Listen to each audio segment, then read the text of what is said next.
Hello, everybody. Good morning, good afternoon, good evening, wherever you're calling in or tuning in from. So welcome to our Unleashing Your Wealth webinar series today. Thank you so much for joining us for this crucial conversation. I say it's crucial because the world we live in today has become increasingly digital. And because of that, in fact, we have the use of technology, as you all know, digital services, we have social media. Everyone is on social media at this time. And we have online groups, we have online communities, we have online shopping. Everybody shops online these days. And then we have digital payment services. Because of all of these things, they've become part of our usual daily lifestyle. And because of all of these things, we've become prone to financial scams or other fraudulent activities. And it becomes very crucial that we learn how to protect our finances from all of these fraudulent activities and financial scams. And when we say protecting our finances, it's really not all about our money. It's about our name. It is our image. It is our passwords and usernames. It is, in fact, every of our personal information, because they are our assets. And that's why we've organized this webinar today to provide us with essential information and practical tips on how we can protect our finances from all of these fraudulent activities and financial scams that are all over the place at this time. So thank you so much for joining us today. My name is Charity Ezenwa Onako from Wealthygen, and I'm happy to have you all today. With that said, we are going to get started, and I'm going to share my screen. Okay, so our topic for today is really protect your finances. We are going to focus on how we can identify and avoid scams so that we can protect not just our money or our actual finances, but our personal information as well, that all form to our overall finances, okay? And please, at any time, if you have any question or suggestion or just want to jump in and say something, you can use the chat button and ask your question, or you can even ask and you get an audience, you can unmute yourself and speak. So that's allowable as well. All right, so these are the things that we are going to cover today. We are going to have an overview of the common financial scams, such as the phishing, investment scams, identity theft, and also fake charities. And we are also going to look at how to recognize the warning signs of scams and the best practices that you can use to protect your finances. And then what you do if you're scammed. Because I got some questions from one of the registrants. If somebody has already been scammed, what do you do? We are going to cover that today. And there's going to be a question and answer session to address any specific question that you may have. Okay? All right, so our first take is the common overview of the common financial scams.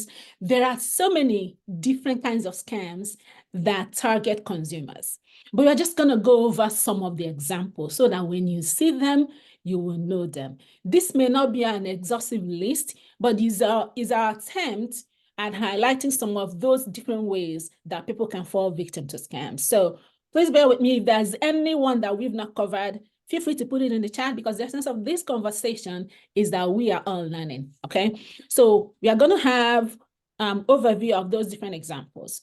One of them that is very common is the phishing scams. And phishing scam is really tricking people. Scammers try to trick people into providing their personal information. Okay, so the key word for me to remember is someone fishing to catch, trying to catch a fish, right? So they're fishing, trying to trick you to provide your personal information. And once they have your personal information, they can do a lot of things with it. And how do they go about doing it? They can send you emails. They can even call you. They send you pop-up messages. And most times it's usually through emails or even some messages on social media and all of that. And without you knowing it, you might think that this is a legitimate company, or this is really, trying to get your email, trying to get your password, whatever information they are looking for. They're just trying to trick you into providing that information. Once they get hold of it, you are falling victim or you're prone to those kind of scams, okay? And fake online retailers. Fake online retailers. There are so many fake online retailers that people, if you are not careful, you might fall victim to that. Some open fake online stores, they mimic legitimate retailers that you know of, right? Big stores, and what they do is that they offer brand names, they offer good products that you know of, and then the idea is for you to fall victim to that. They might give you coupons, right? They might give you discounts, things you know that are really expensive. You see them at those fake online retailers. You think that, oh, I'm getting this at a very good deal. Most of them are scam. And I've seen a lot of people, especially now that we have Facebook and, not Facebook, it's just one of them. There are a lot of people that are in the Facebook marketplace. A lot of people sell a lot of things online. So a lot of them pretend to be who they are not. And the moment they get hold of your money, they disappear. I've seen a lot of people complain on social media that they've been scammed. They sent money for a particular product that never got delivered. So this is an opportunity for us to become aware of these things, or the different scams, the different common scenarios that they use, so that when we see them, we are able to identify them. Okay, so this is just one of them, fake online retailers. And then technical support scam. These scammers try to impersonate technical support representatives from well-known companies that you may be familiar with. It might be companies that you are already working with, because before they eventually target you, some of them just send multiple things, and then this might be something that is applicable to you, and you'll think that these are trying to give you technical support from the company you already know of. And how do they do that? Some of them might send you pop-up messages. You are working on your computer, they send you pop-up messages. They're on your phone, they send you text messages, or even some pop-up messages. Some might even tell you, oh, your software has expired.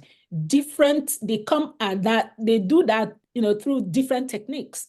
And then some of them might even request that you give them remote access to your computer. And then once they're able to get access into your computer, track your personal information. Some of them might come in form of, that your software, your phone or your computer protection has expired. They try to give you some firewall and all of those kind of software.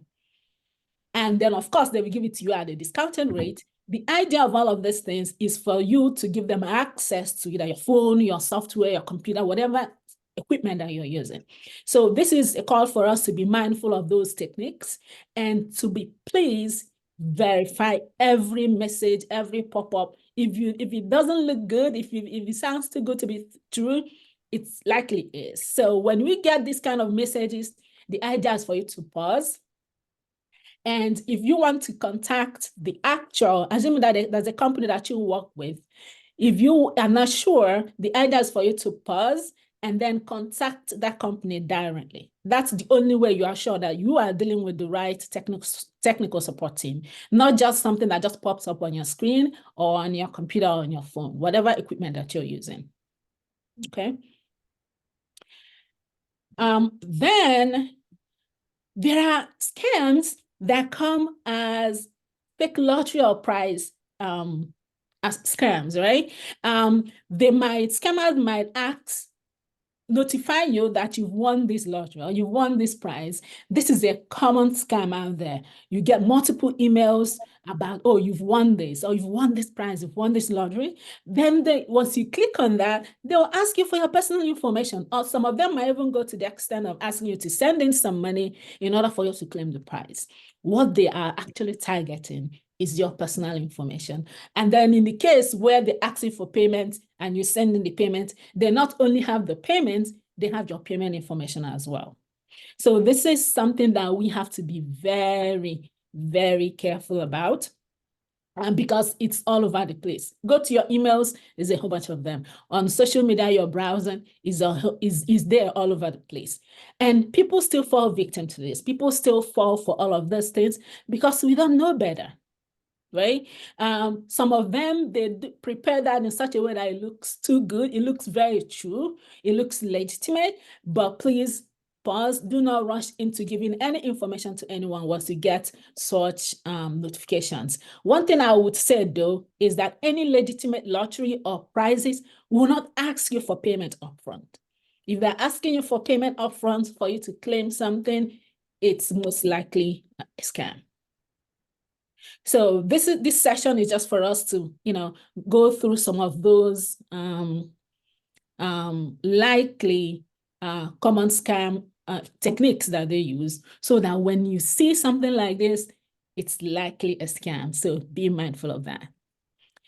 And then we have these romance scams. So there are different online dating websites or platforms these days. Even on social media, it happens on social media as well. It doesn't necessarily have to be on a specific dating site, right? There are so many fake profiles, so many of them, but whether on social media, whether on dating sites, what they do is they use these fake profiles to establish romantic relationships with people. And what they're doing is trying to build confidence. Once they establish that relationship with you, they get on communicating. Most times you don't even see that person in real life. You're just looking at pictures, right? And you think you're speaking with someone you're seeing on the picture. Most times they are nowhere near or like whom you see on the picture. It's just maybe a completely fake profile. Once they establish that communication with you, you start kind of building what's kind of fake relationship, really is what it is. And then they start building that fake trust. It gets to a point where they might, okay, so can you help me with this kind of money to solve these problems? Most times it's always an emergency. They need money to settle maybe a medical bill. They need money to settle, one problem or the other. And because you feel like you've known this person for a while, you've established this relationship with this person, you might be forced to help, right? Out of your kind heart, you're helping, not knowing that you're being scammed. And the moment they get hold of that payment, that money, or even that payment information, they disappear. So this is one of the ways that people are falling victims to all of these scams. And again, it is your money that you have worked hard for, not just your money, it's your information, because whoever that gets hold of your information can do a lot with it. So as you're protecting your money, you're protecting your information as well. And of course, when it comes to romance, you're protecting your emotions as well. Okay, so the other one is investment scams. Now, investment scams is another common scam opportunity or scam technique that people use. They offer investment opportunities, promising very high returns, or maybe offering exclusive deals. Now, one thing I will say about investments is any investment that has this sense of urgency in it, or before you even begin to think about putting your money into any investment opportunity, please do your research. Investment is one way that people must, I would say it's a must, that you research whatever investment opportunity that you have. It's important that you know what you're putting your money into, or even not just your money, but your personal information. It's important that you research, leave whatever source of information, leave that source alone and do an independent research. If it's something that came to you through social media, move away from the social media and do your own if it's something that has an online presence. Every legitimate company should have a website. You can go out of the social media, out of maybe a social media or maybe group link, whatever source you got it from, go out of that and go straight to their website and find information, or use an independent research, speak to people, find a financial advisor, someone that you trust, that you can confidently say, hey, take a look at this for me. Because I've seen a lot of people that I would say that they were saved because they brought in some investment opportunities across for me to look at. And the moment I looked at it, I said, run, because this is not real. You can't verify these companies. And it's just very vague in terms of the information they provide. So it's always good to have a second thought and find an independent person that you can pass on the information and say, hey, take a look at this for me. How legitimate is it? it doesn't even hurt to have 2, 3 opinions.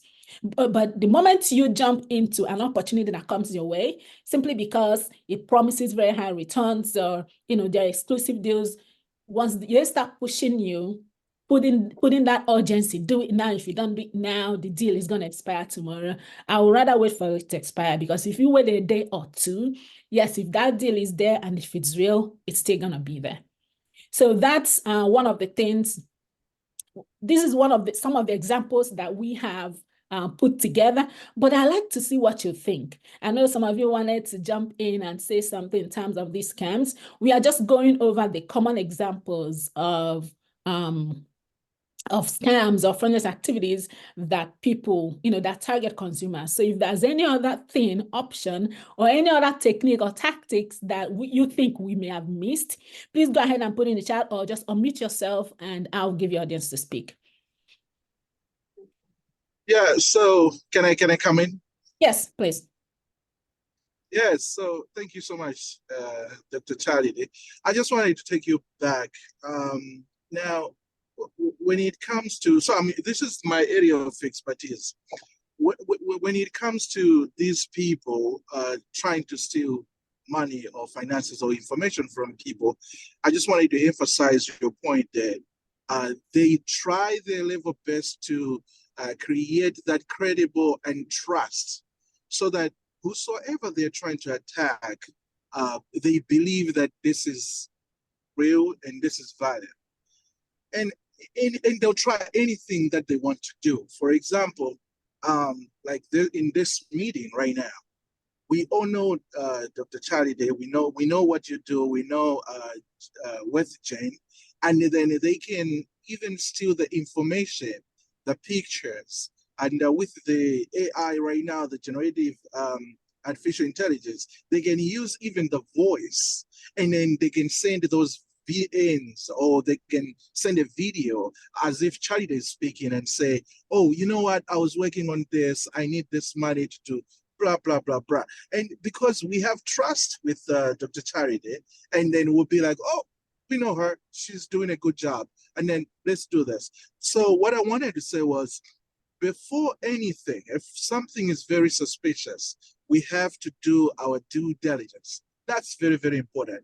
If we are not sure yet, if we want to make sure that this is real, let's call that person. Let's find out. Okay, I just got your message, Dr. Charity. Is this you? Oh, no, that's not me. And it happened even on WhatsApp. I have a group of about 600 people on WhatsApp, and somebody jumping into that group, and they took my pictures, and they even forged the phone number. And then they started reaching out to the members of the group and saying, oh, it's me, Washington, I need blah, blah, blah. And then they started sending those messages on the group. And I'm like, no, I'm not sending that. Which number is it? Let's check. Let's do our due diligence. And then we found out that the number was from Kenya. So I just wanted to emphasize on your point. These people, they are really doing it. And if we're not careful, we've seen governments, we've seen individuals being victims of this malpractice. Thank you. Thank you so much for that enlightening comments from you. That's really essence of this. It's important for us to be on the lookout, be at alert every moment.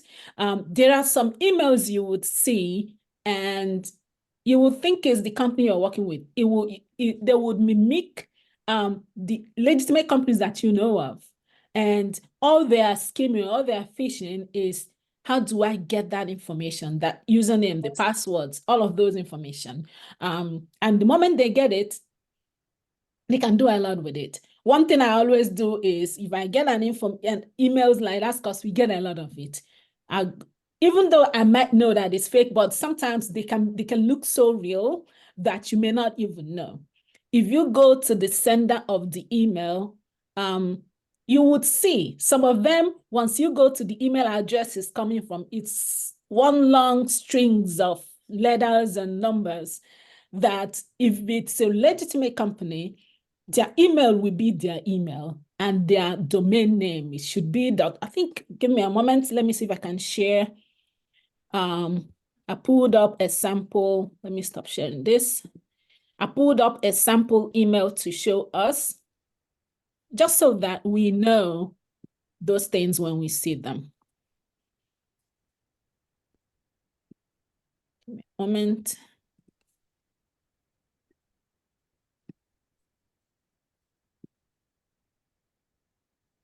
Okay, so I pulled up a sample fake email that I got from UPS.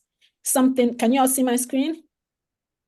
Yeah. This is something that an email from something that looks like UPS.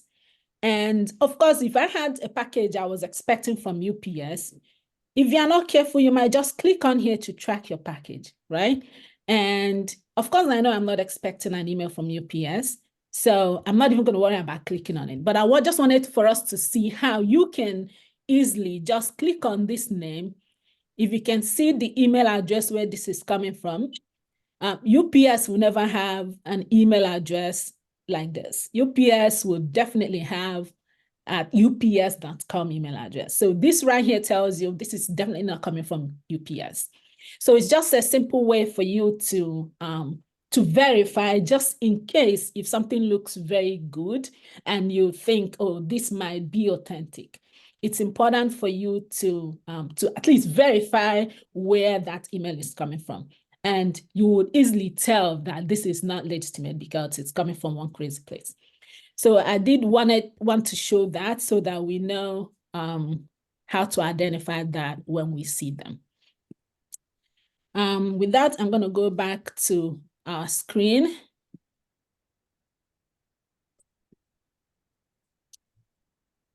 Ms. Bimbo, I see you wanted to, please go ahead and speak. Yeah. Okay, thank you for doing the session. We're learning so much as usual. You never learn too much.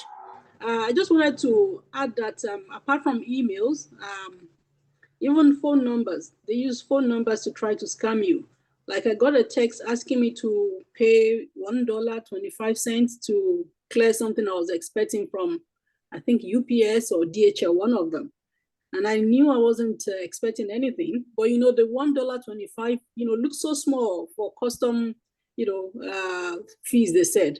So you would then go put in your credit card details or debit card details and they scam you.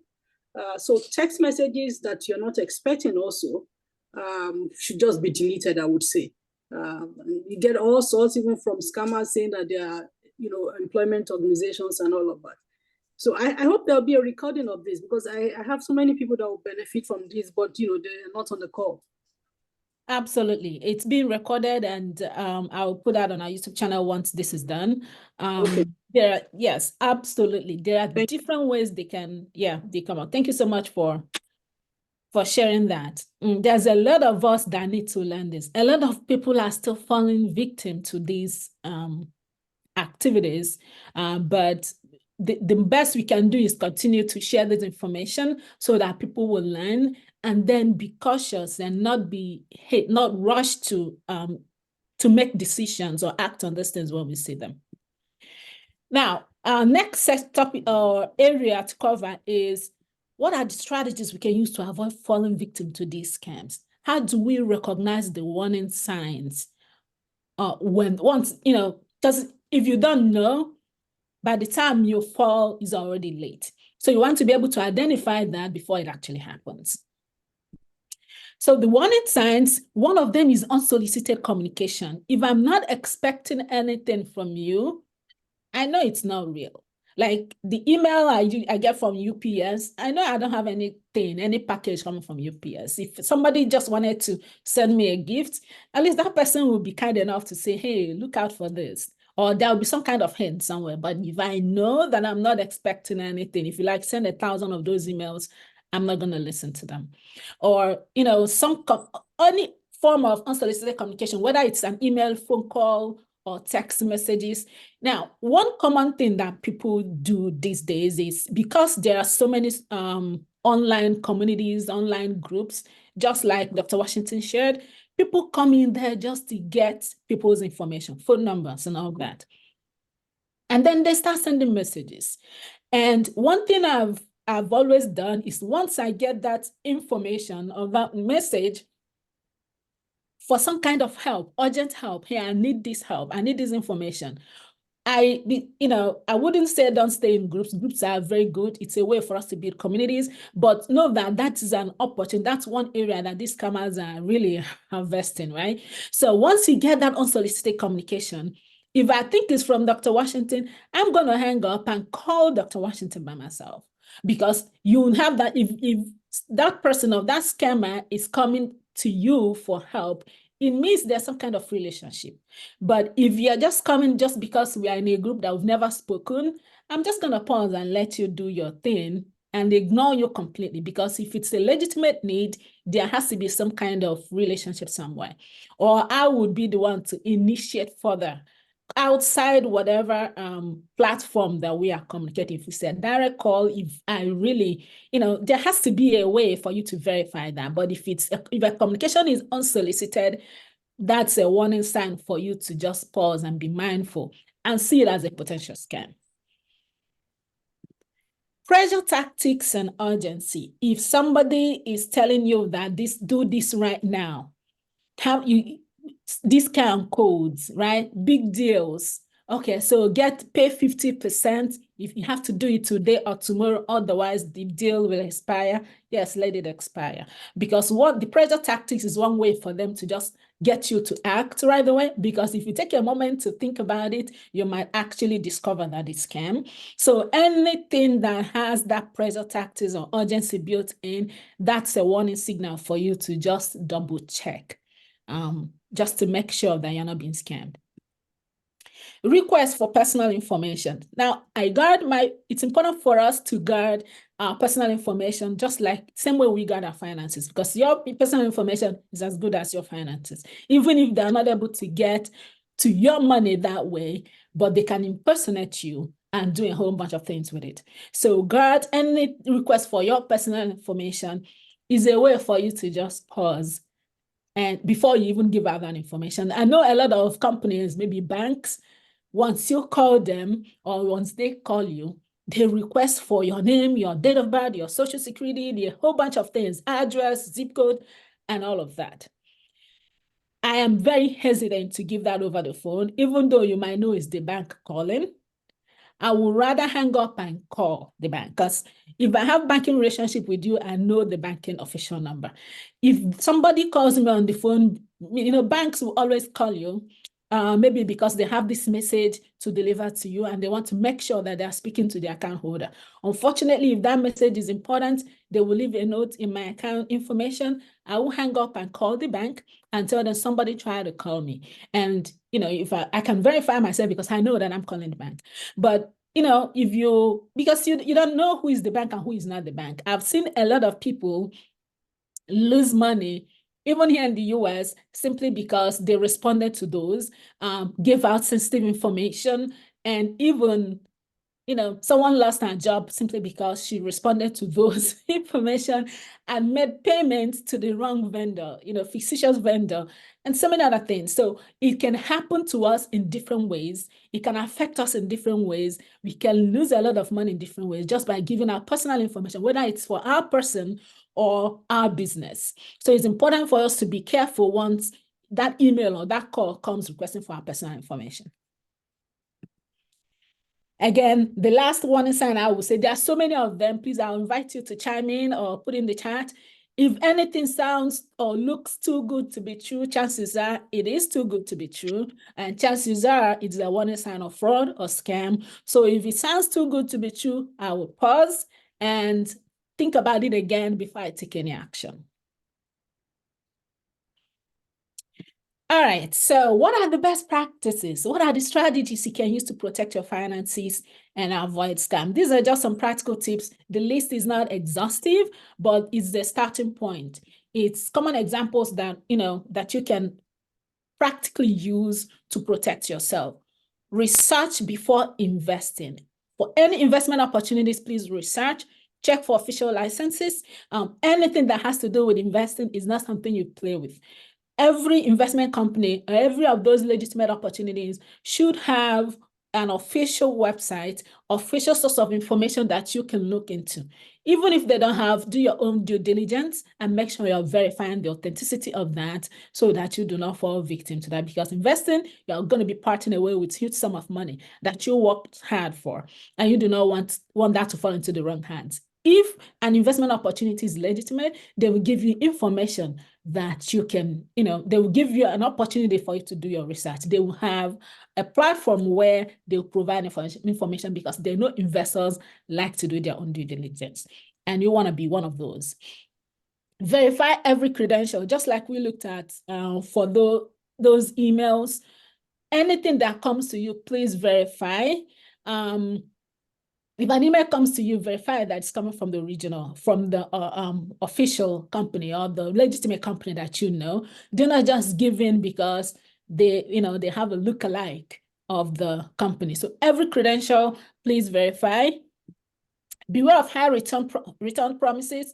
If anything tells you, okay, invest 1,000, get 50,000, get 100,000 in a very short time, please beware of those. They are likely scams. So make sure if it promises very high returns than usual, because there are reasonable returns that you can expect from different kinds of investments. If it promises very high returns that are more than usual, please beware and always verify that before you jump in.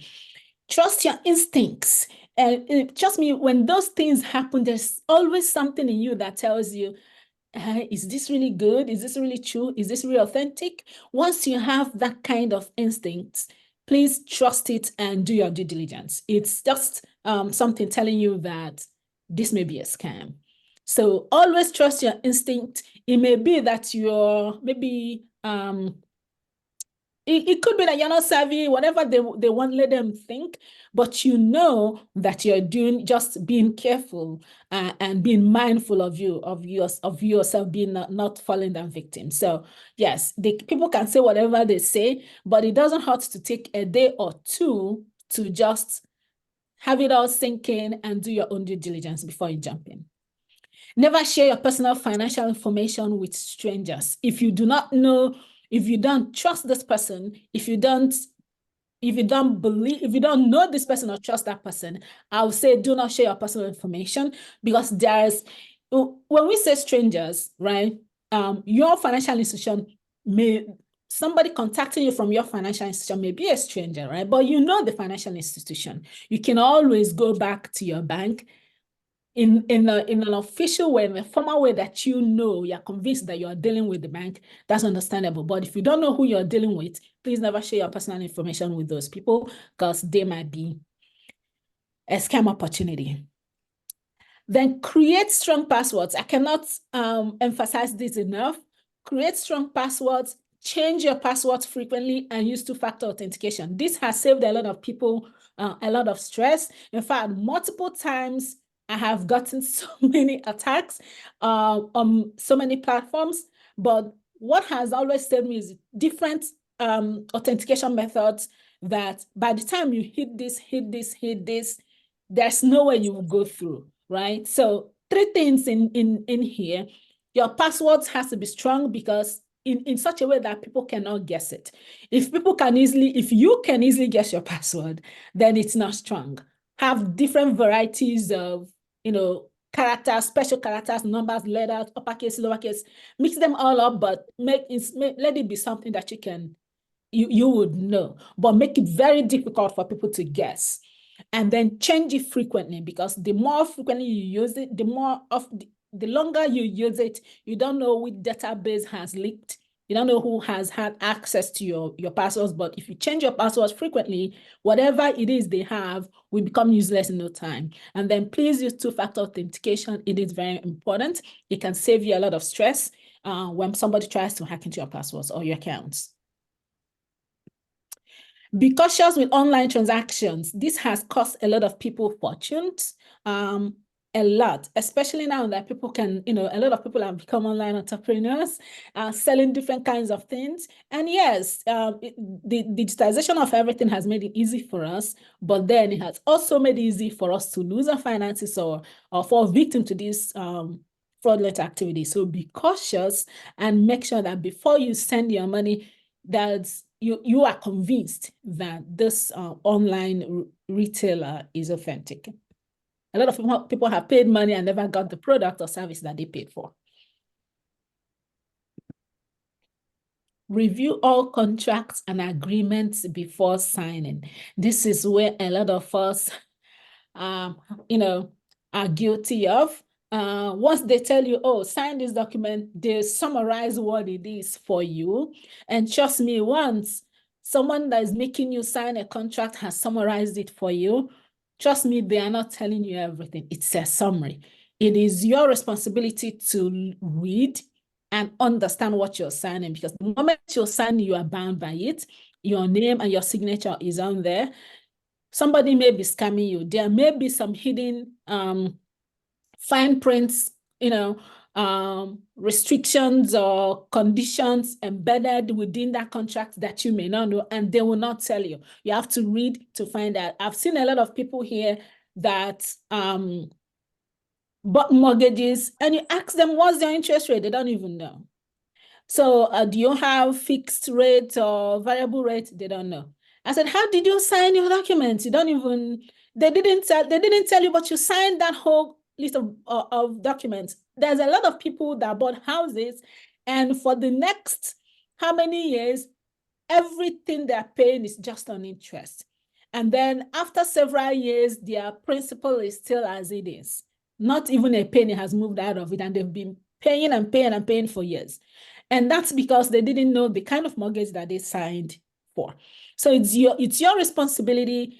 It is your money, because the moment you sign that agreement, you are bound by the contract. So it's important for you to read and understand every agreement before you sign it. It is your responsibility.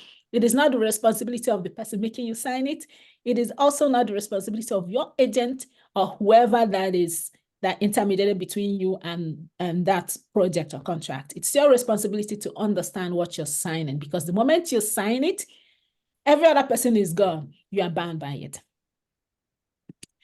Review your accounts for unknown transactions. Yes, if you review your accounts, it doesn't mean that you are, how do I say it? You're just being mindful. You're just being a good money manager, you're just being cautious and prudent. It's important for you to go through your transactions in your bank accounts, credit cards.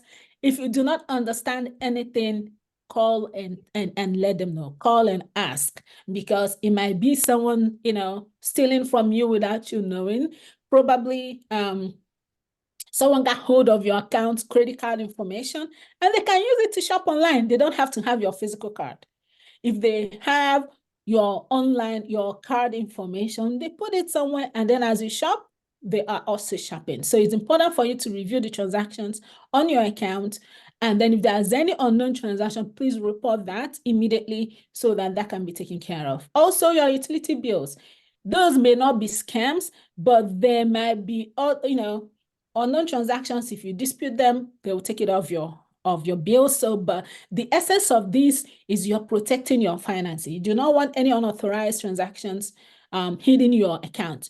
That is you protecting your finances. So review your accounts for unknown transactions frequently. In fact, every month, go through that. If there's anything that is suspicious, please report that.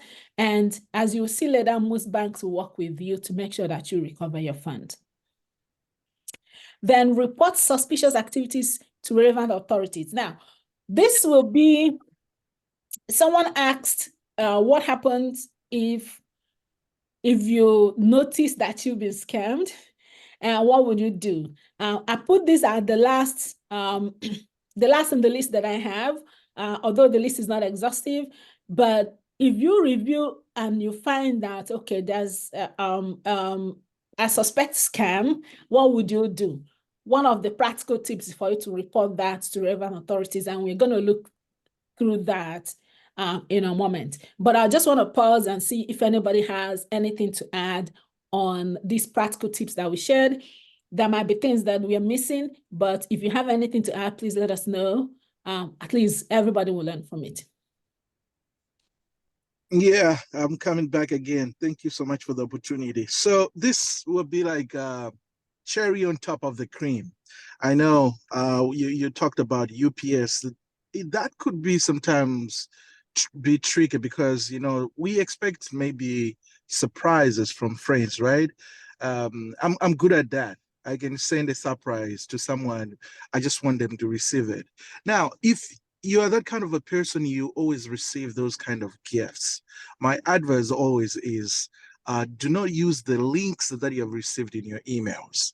Instead, if it says UPS, go on a separate web page, go on Google UPS, and then find the contact numbers for the location, whatever location they have sent you from, and then call them. This is so and so. Do you have a package for me? And if they say yes, we have a package for you, then why should you respond through the email? You can simply go and pick up your package. I just wanted to share on that. Now, the other thing that's coming right now, it is very scary. It's checkbooks. I know we all have maybe checkbooks. If you check on the check page, you'll see that on the bottom there is an account number and there is a routing number. Now, what people are doing, if you're not taking care of your checkbooks, someone will get that information. And I've also seen some people, they put all their details right at the top. So your full name, your full address. That's like giving them the whole access to your information. What I did was when I called my banks, Bank of America and the Wells Fargo, I said, I don't want my information to be right on the top. Can you just write my first name and the initial of my last name and just put private? And they did that. All my checkbooks have first name, the first initial of my last name, and then private, because I know there's a account number and routing number on the bottom. So if they take that, yes, they have those pieces of information, but they don't have my personal information, which is very, very, very important. So I just wanted also to share that. If need be, please change those checks. Remove all your personal information, and don't just give your checks to any people. You can take those checks to authentic businesses, like you take it to Walmart. You know for sure that that's a company, not just, oh, I have your $100. Here's a check.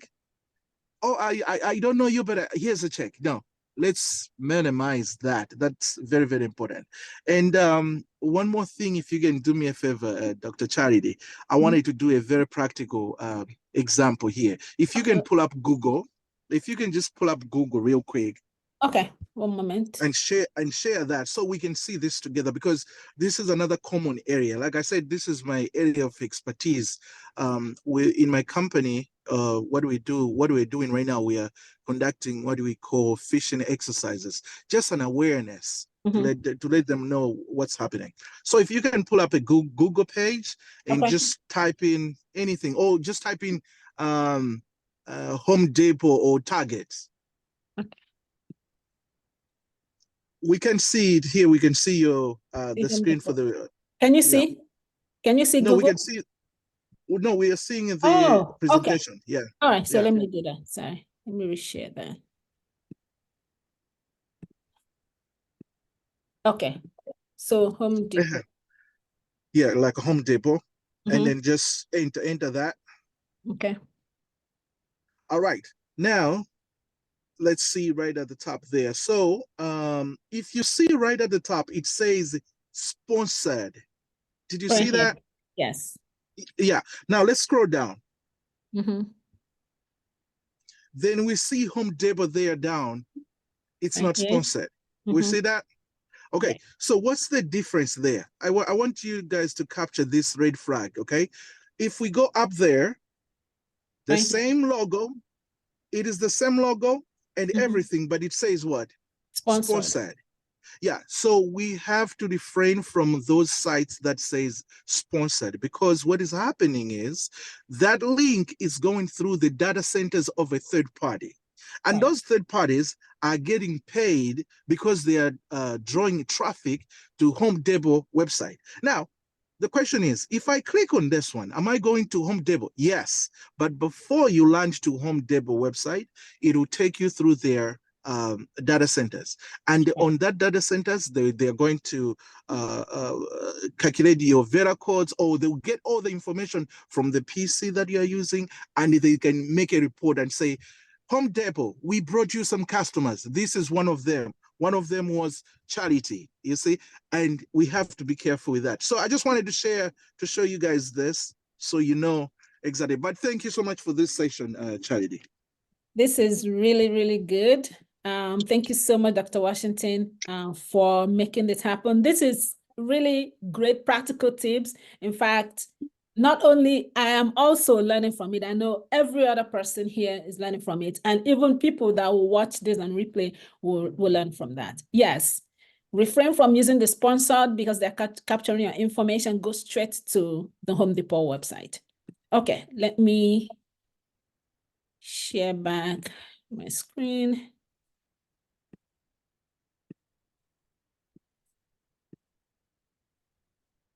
Okay, let's see. All right, so this is where we were.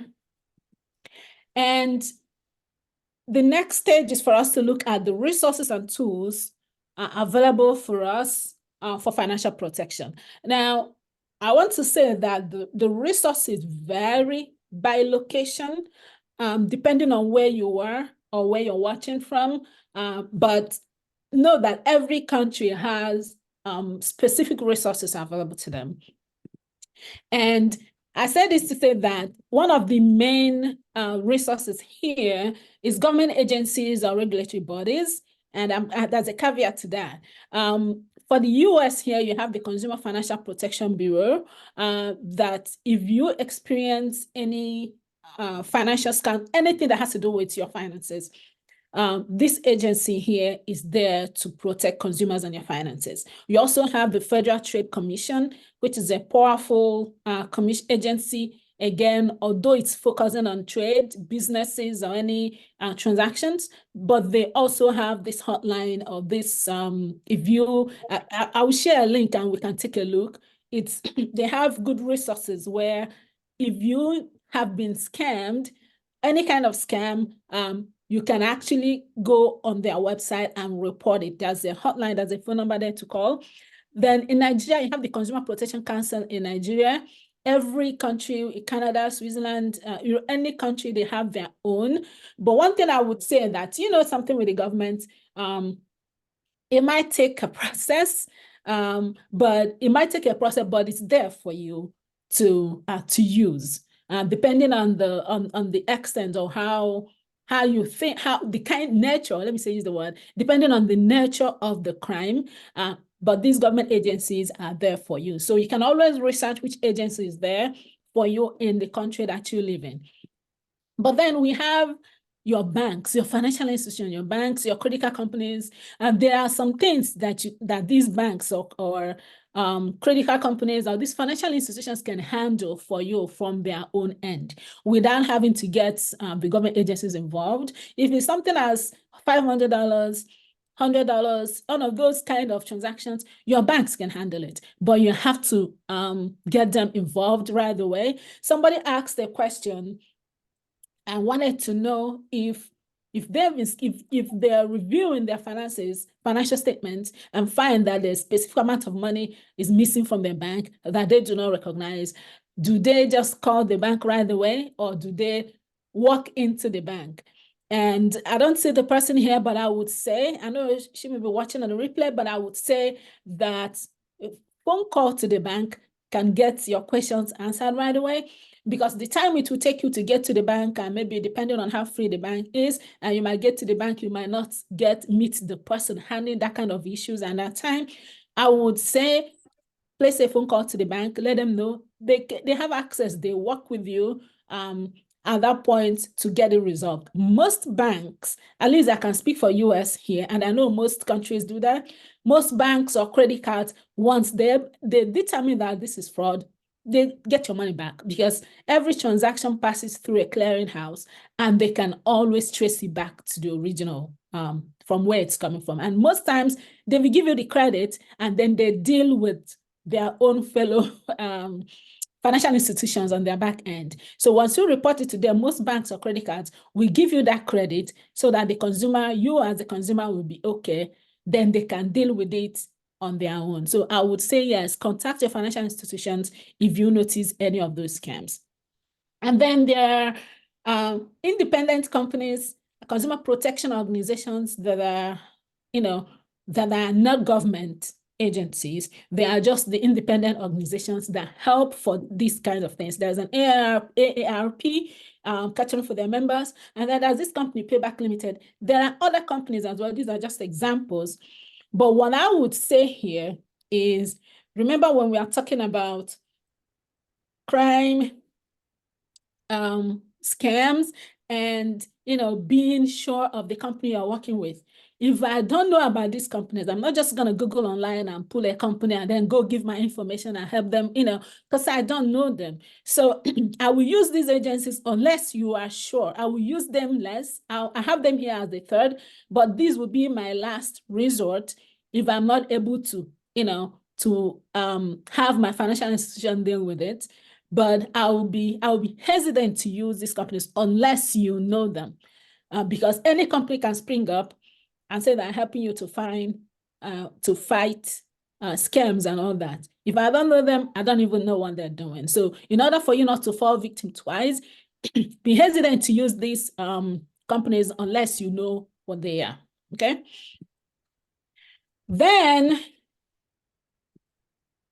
here is what you can do if you find out that you've been scammed. If you pay the scammer, you give a scammer your personal information or access to your phone or computer in any form, right? Before I talked about Federal Trade Commission as a U.S. agency that has these resources. This website is really good because it has a lot of information. Whether it's a personal information, whether it's a technical scam, in any kind of scam it is, they have resources for you, and they have instructions on what you can do depending on the nature of the scam. Let me see if I can click on this so that we can. I wanted to share that with us. Let me see. Tell me if you can see our website, or you're still looking at the spreadsheet of the presentation.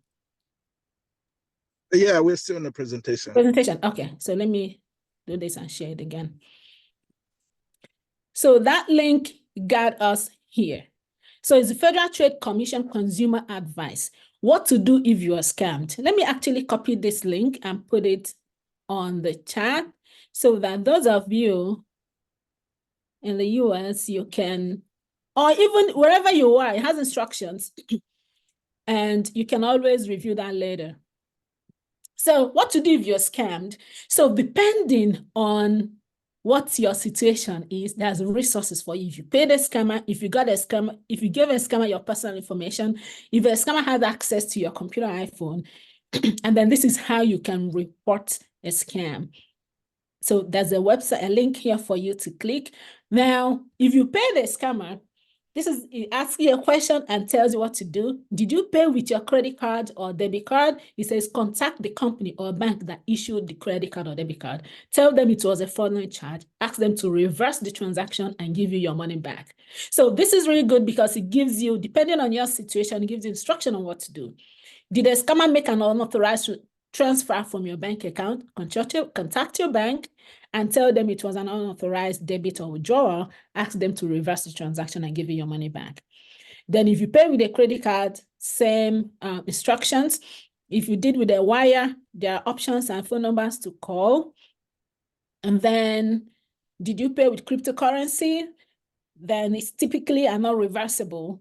Once you pay with the cryptocurrency, you can only get your money back if the person you paid sends it back. But contact the company you used to send the money and tell them it was a fraudulent transaction. Ask them to reverse the transaction if possible. Did you send cash? There's a number to call and how to resolve it. Then if you give a scammer your personal information, if you give your social security number, go to identitytheft.gov to see what steps you can take, including how to monitor your credit. Did you give a scammer your username and password? Create a new strong password. if you use the same password anywhere else, change it there too. So there are different instructions. If a scammer has access to your computer, it tells you what to do. Update your computer security software, run a scan, delete anything it identifies as a scam, then take other steps here. So there are so many resources here. And then this is how you can report a scam to the Federal Trade Commission. So there are different links and emails that you can send. So that's a good resource. You can always reference it. And then it links you to other resources as well that might be useful for you. So that's basically the end of what I have. At this time, I would entertain any other question we may have for this related to this identifying scam and avoiding it, or how we can protect our finances or our personal information. Any other questions or comment from anyone? I just wanted to report that we're on the call. I have a friend of mine, a very good friend of mine. He's based in China. I think he can introduce himself. So his name is Felimoni, and he's also pursuing postgrad, I think, in finance. He's going to talk more about it. So I mentioned about you, and I said this is a good platform, and this is a good friend. You can also learn a lot from Dr. Charlie. So I just wanted to mention that. Hi, Philemon. Thank you so much for joining us.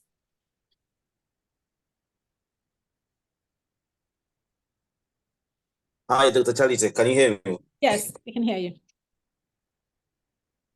Yeah. Thank you so much to be on this meeting.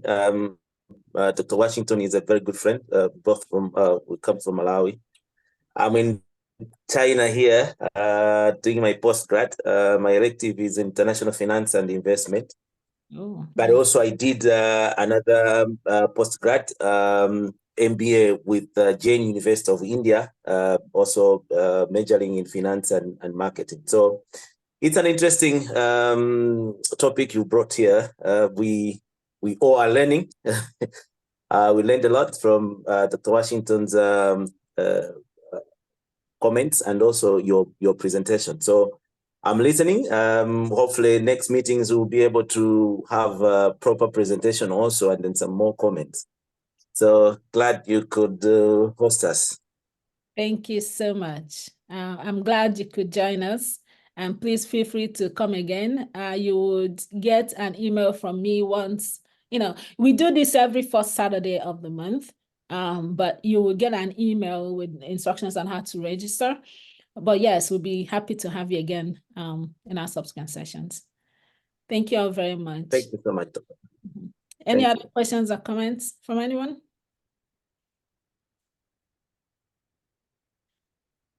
Well, with that said, we've come to the end of our session. I want to appreciate you all for joining. It was an amazing and enlightening session. I learned a lot too. So thank you for being here and for sharing this, for having this conversation with us, because it's highly needed. Thank you all very much.